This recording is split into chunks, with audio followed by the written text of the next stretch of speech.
So, you've got a 6-month-old. That means you are right on the doorstep of one of the most exciting and, let's be real, one of the most nerve-wracking milestones, starting solid foods. It feels like such a huge step, but I promise it doesn't have to be complicated. Let's dive into a really simple guide that's going to help you start this journey with total confidence. This is the big question, isn't it? It's what every parent wants to know. You've probably heard a ton of different opinions from family, friends, the internet, and it can all feel pretty overwhelming. But the great news is, the answer is way simpler than you might think. We're going to focus on a clear, safe starting point that takes all the guesswork out of the equation. All right, so first things first, what do you actually put on that teeny tiny spoon? Let's look at 4 super gentle, baby-approved options that are absolutely perfect for those very first tastes.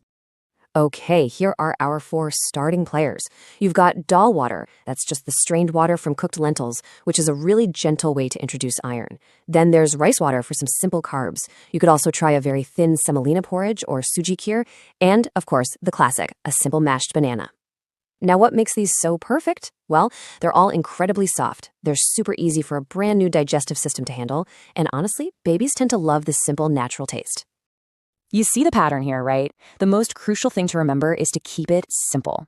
The goal right now isn't to cook complex meals. You're just introducing the idea of food. So one single soft ingredient at a time, that is the golden rule. But it's not just about what you feed them. It turns out that how and when you offer these first foods is just as important for keeping your baby safe and happy. There's a really simple method to follow, and it makes all the difference. Okay, here is your first non-negotiable rule. Are you ready? Always introduce a brand new food in the morning at breakfast time. And the logic behind this is simple, but it's also kind of brilliant.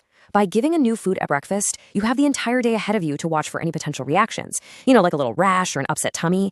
If you introduce something new at night, you might completely miss those signs while everyone's sleeping. This is all about safety. Now, this brings us to the most important process of all, what I call the 1 at a time rule. It's super straightforward. First, you introduce just one new food. Let's say it's the mashed banana.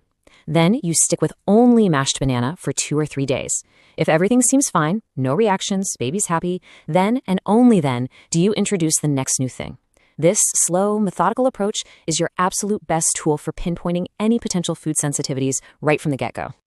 All right, let's tackle another big source of parental stress, portion sizes. How much is too much?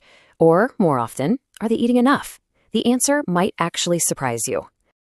We're talking about just 1 to 4 tablespoons. That's it. That's the goal. Remember, your baby's tummy is so tiny, and up until now, it's only ever processed milk. We are just aiming for a few small spoonfuls to start, not a full-on meal in a bowl. I absolutely love this quote from our source material because it just puts everything into perspective. That first spoonful your baby takes, that's a huge victory. It is a massive milestone, so celebrate it. Please don't get discouraged if they just taste it and that's it. They're learning a completely new skill, and that's a big deal.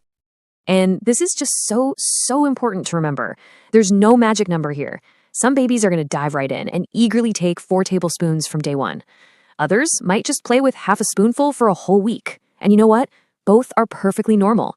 Your job is to offer the food and then let your baby lead the way.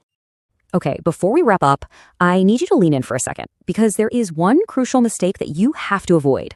Getting this right is probably one of the most important parts of this entire process. And here is the warning, stated as clearly as possible. Do not jump to mixed foods. I mean, no khichdi, no mixing dal and rice, no combining a bunch of vegetables together right at the very beginning. It might seem harmless or even like a good idea, but it can actually be dangerous. And here's the why behind it. Your baby's digestive system is brand new. It's still maturing. It's literally learning how to process all these new substances. Asking it to break down multiple different ingredients all at once is just too much, too soon. It can easily overwhelm their little system. So, if you remember absolutely nothing else from our little chat today, please remember this. Start simple with single ingredients. And go slow, introducing those new things 1 at a time over several days. Seriously, this is the foundation for a safe, happy, and successful food journey. And that's it. You now have a clear, simple, and safe roadmap. You know what to offer, you know when to do it, and you know what to avoid. All that confusion can just melt away because now you have a confident plan. So the only real question left is, what's the first simple food that you and your baby are going to get to explore together?